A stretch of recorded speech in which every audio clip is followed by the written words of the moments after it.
Pranab Mukherjee committee గురించి మనం discussion చేస్తున్నాం. ఇప్పుడు ఇంతకుముందు ప్రణబ్ ముఖర్జీ కమిటీకి ముందు ఉన్న పరిణామాలు గమనించాం.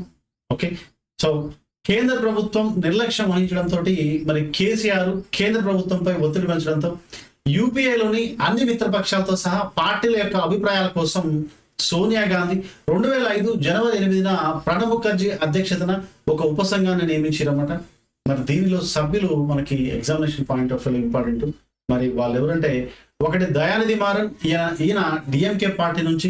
మరి రెండవ పర్సన్ రఘువంశ ప్రసాద్ సింగ్, రాష్ట్రీయ జనతాదళ్ అనమాట. సో ఈ కమిటీ యొక్క ఉద్దేశం ఏంటంటే, మరి అన్ని పార్టీల నుండి తెలంగాణపై అభిప్రాయాలను స్వీకరించడం. మరి ఈ కమిటీ తెలంగాణపై అభిప్రాయాలను కోరుతూ అన్ని పార్టీలకు లేఖలు రాసిందన్నమాట. సో అదేవిధంగా మరి ఈ సందర్భంలోనే టీఆర్ఎస్ ఎంపీలైన కేసీఆర్, నరేంద్ర మరియు వినోద్ కుమార్ మరియు రవీంద్ర నాయక్, మధుసూదన్ రెడ్డి, ప్రొఫెసర్ జయశంకర్ సార్ వీళ్ళందరూ కలిసి అన్ని పార్టీలను కలిసి తెలంగాణ రాష్ట్ర ఏర్పాటు గురించి తెలియజేసి తెలంగాణకు మద్దతు ప్రకటించాలని చెప్పేసి కోరడం జరుగుతుంది అనమాట.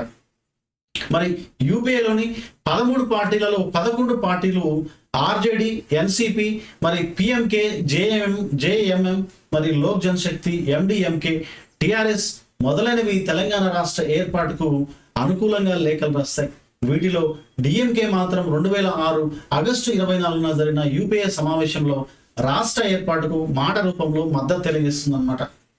మరి యూపీఏకు బయట నుండి మద్దతు ఇస్తున్న 11 పార్టీలను చూసినట్టయితే బిఎస్పి, రాష్ట్రీయ లోక్దల్, ఫార్వర్డ్ బ్లాక్, మరి జనతాదళ్, సిక్కిం డెమోక్రటిక్ ఫ్రంట్, మరి ఎస్జేపి ఇవన్నీ కలిసి తెలంగాణకు అనుకూలంగా లేఖలు రాస్తాయి. మరి సమాజ్వాదీ పార్టీ మాత్రం ఎలాంటి అభిప్రాయాన్ని ప్రకటించలేదన్నమాట. ప్రణబ్